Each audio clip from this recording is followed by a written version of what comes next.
आज का जो टॉपिक है वो है एक्सपेंसेस इन चाइना, कि चाइना में जो ट्यूशन फ़ी है वो कहाँ से शुरू होती है, कहाँ पे ख़त्म होती है, और जो यहाँ पे आपका हॉस्टल का खर्चा है मंथली वो आपको कितना चाहिए होता है। लेकिन उससे पहले please like this video and subscribe my channel, thank you. मैं इस टाइम यार किचन में खड़ा हूँ, मैंने साथ साथ पकौड़े बनाने और साथ साथ मैं आपको बताऊँगा कि यहाँ पे जो ट्यूशन फ़ी है वो मतलब मिनिमम कहाँ से शुरू होती है और मैक्सिमम कहाँ तक जाती है फॉरेनर्स के लिए, और जो आपका मंथली खर्चा आता है हॉस्टल में वो मिनिमम कितना होना चाहिए और मैक्सिमम कितना होना चाहिए। आज उसके बारे में बात करेंगे और साथ साथ पकौड़े भी बनाएंगे। So let's start the video. यार चाइना में जो मिनिमम ट्यूशन फ़ी शुरू होती है ना, वो शुरू होती है आजकल 25,000 युआन से 25,000 RMB से।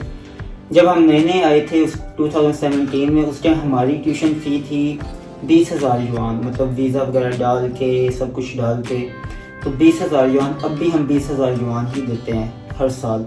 लेकिन जो हमारा 2018 का बैच था, जो हमारे जूनियर्स थे, वो हमसे सेम यूनिवर्सिटी है, सेम टीचर्स हैं, सेम सब्जेक्ट्स हैं, लेकिन वो कितना देते हैं जनाब, वो देते हैं 24 से 25,000 RMB हमारी यूनिवर्सिटी में।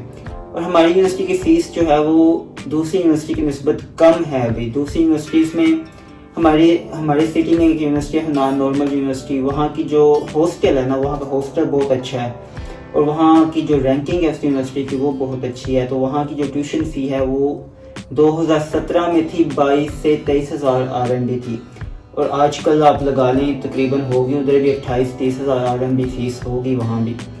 तो जो ट्यूशन फ़ी है वो वेरी करती है यूनिवर्सिटी टू यूनिवर्सिटी, वो यूनिवर्सिटी पे डिपेंड करता है कि वो कितनी फ़ीस ले रहे हैं, क्या हिसाब किताब है वहाँ का। लेकिन 2021 और next year 2022 the minimum fees of every university will be around 25,000 से 30,000 RMB। इतनी फ़ीस मिनिमम मैं बता रहा हूँ। मैक्सिमम तो आप जितना भी जाएँ वो कम है, मैक्सिमम तो 40,000, 50,000, 60,000 RMB इतनी भी हो सकती है किसी न किसी यूनिवर्सिटी में। लेकिन एक यूनिवर्सिटी है, शिहाजी यूनिवर्सिटी है आई थिंक शिनजियांग में, वहाँ पे 2017 में थी 33 से 35,000 युआन फीस थी वहाँ की। वो यूनिवर्सिटी बहुत अच्छी है और अब मेरे ख्याल से वो उधर होगी तकरीबन कोई 45-50,000 RMB हो सकती है, इसमें कोई शक नहीं है।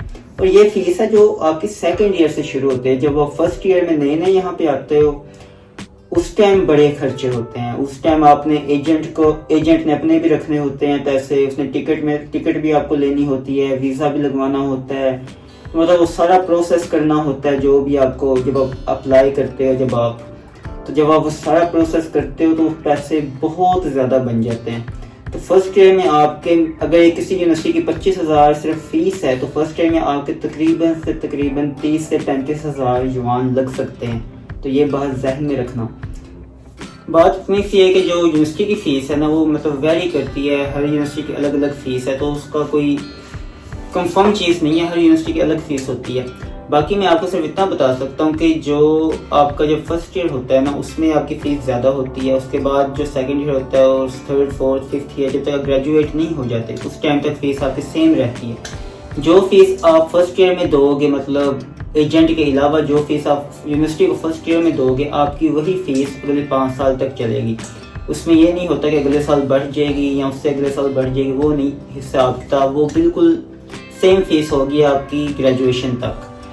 तो ये बात भी आपने जहन में रखनी है। बाकी जो नया बैच आता है उसके दौरान वो फीस को बढ़ा देते हैं। और आजकल पहले हम जब आए थे हमने सिर्फ HSK 3 देना होता था, फिर डिग्री के वक्त HSK 4 देना है अभी। लेकिन अब जो भी बैच नया आ रहा है चाइना, उनको शुरू में HSK 4 देना होता है, उसके बाद HSK 5 देना होता है। वो भी इतने आसान नहीं होते, बहुत मुश्किल होते हैं चाइनीज़ लैंग्वेज टेस्ट जो होता है। तो ये बात भी आपने जहन में रखनी है। अब बात करते हैं हम हॉस्टल के खर्चे के बारे में। यार जो हॉस्टल का खर्चा है ना वो डिपेंड करता है आपके ऊपर। पहली बात यह है कि जो हॉस्टल में अगर आप खुद कुकिंग करना जानते हो, अगर आपको खुद खाना पकाना आता है सब कुछ, तो फिर आप बस एक दफ़ा ले आओ आटा वगैरह या दालें वगैरह या जो भी चीज़ें आपको चाहिए वो ले आओ, मार्केट से मिल जाती हैं। यहाँ पे ऑनलाइन एक वेबसाइट है, वहाँ से ऑर्डर कर दो तो मिल जाती हैं आसानी से, इसमें कोई मुश्किल वाली बात नहीं है। तो आप खुद बना लो, क्योंकि कुछ यूनिवर्सिटीज़ में होता है वहाँ पे किचन होती है तो आप इजीली बना सकते हो, तो कोई इतना इशू नहीं होता। लेकिन कुछ यूनिवर्सिटीज़ होती हैं वहाँ पे किचन नहीं होती, तो वहाँ पे खाना बनाना बहुत मुश्किल हो जाता है। और इलेक्ट्रिसिटी पे खाना बनाना बहुत मुश्किल काम होता है, इलेक्ट्रिसिटी पे खाना बनाना, क्योंकि एक तो आपकी बिजली बहुत कंज्यूम होती है, दूसरा ये है कि बहुत ज़्यादा टाइम लगता है। और MBBS में टाइम ही आपका सब कुछ है, क्योंकि आपको स्टडी भी करनी होती है, फिर आपको खाना भी बनाना होता है, फिर नमाज वगैरह भी पढ़नी होती है, फिर दूसरी एक्टिविटीज़ बाहर वगैरह भी जाना होता है। तो फिर टाइम जो है ना, अगर खाना बनाने लग जाओ आप, तो टाइम आपका ये है कि फिर सुबह से शाम तक आप बस खाना ही बनाओगे, इसके अलावा आप कुछ नहीं कर सकते। तो ये बात आपने जहन में रखनी। अगर आप खुद खाना वगैरह बना सकते हो और हर दिन आप खुद बना रहे हो खाना 3 टाइम का, तो फिर आपको मिनिमम आपको सिर्फ चाहिए हर मंथ 600 से 1000 RMB चाहिए। उसमें सिर्फ आप खाना वगैरह खा सकते हो, कभी बाहर से खा लिया, कभी खुद बना लिया, तो 1000 युआन इनफ है। गुजारा करने वाले यार 500 युआन में भी करते हैं, 600 में भी करते हैं, लेकिन उनका फिर ये हिसाब किताब है, वो फिर रूम से बाहर नहीं जाते, वो सिर्फ रहते हैं रूम में। खाना भी वो खुद ही बनाते हैं, चाहे वो आलू बना रहे हैं, चाहे कुछ भी बना रहे हैं, तो वो खाना भी खुद बनाते हैं। सिर्फ वो ये है कि ना को वो शॉपिंग कर सकते हैं, ना किसी रेस्टोरेंट में जाके खाना वगैरह खा सकते हैं, ना बिजली वगैरह बस वो डलवा सकते हैं। एक तो बिजली डलवा सकते हैं, और एक वो पानी वगैरह खरीद सकते हैं पीने के लिए, और एक वो खाना पीना खुद बनाने वाला, बस वो कर सकते हैं। इसके अलावा वो मतलब चाइना में ना कहीं ट्रैवल कर सकते हैं, ना कहीं घूम सकते हैं। तो 500 युआन में या 600 युआन में सिर्फ ये कुछ होता है। अगर आप इस तरह रहना पसंद करते हो तो 500-600 युआन भी इनफ है।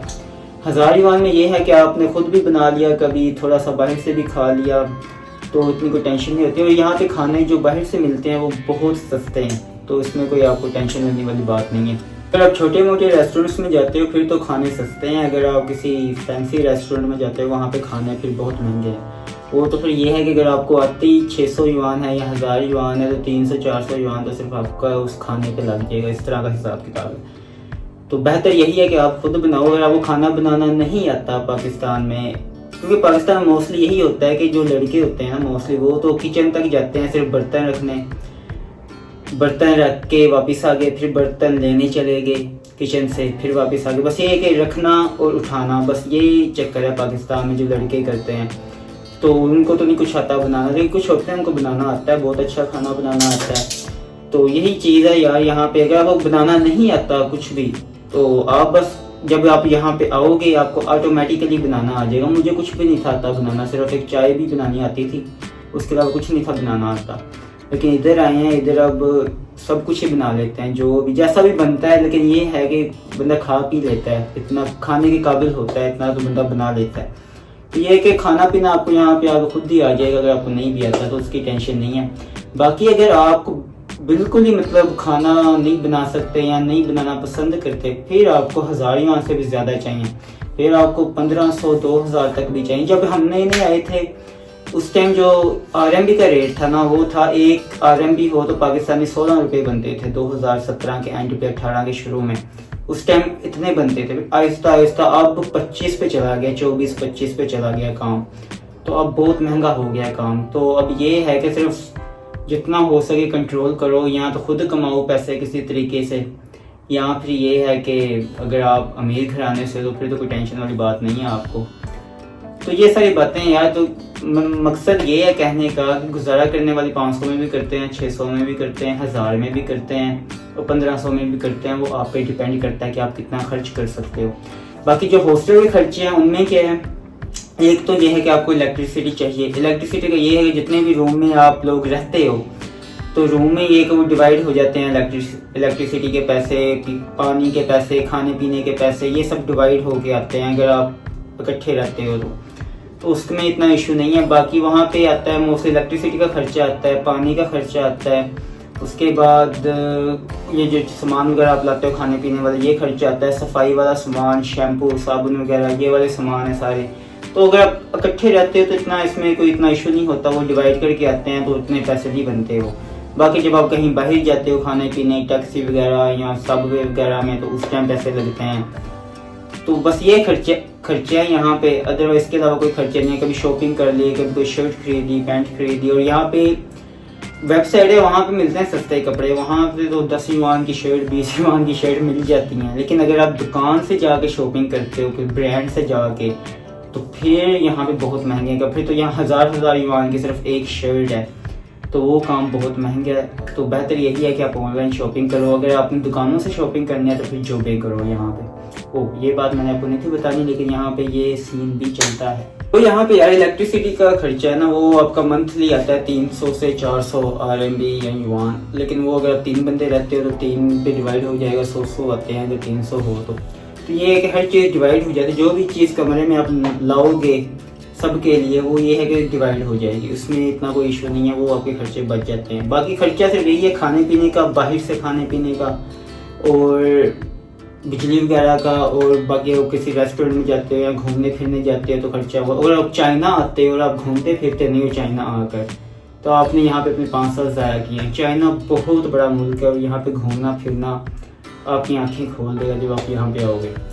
तो घूमें फिरें, मज़े करें, बहुत अच्छी जगह है चाइना और सेफेस्ट जगह है, सबसे अच्छी बात ये है। बाकी यार मैं पकोड़े बना रहा था, मसाला बन गया पकोड़ों का, तो मैंने रखने हैं पकोड़े। वो वैसे में वीडियो में नज़र नहीं आ रहा, क्योंकि या तो मैं नज़र आ सकता हूँ या पकोड़े नज़र आ सकते हैं। जब वो बन जाएंगे फिर मैं वीडियो में डालूंगा वो पकोड़े।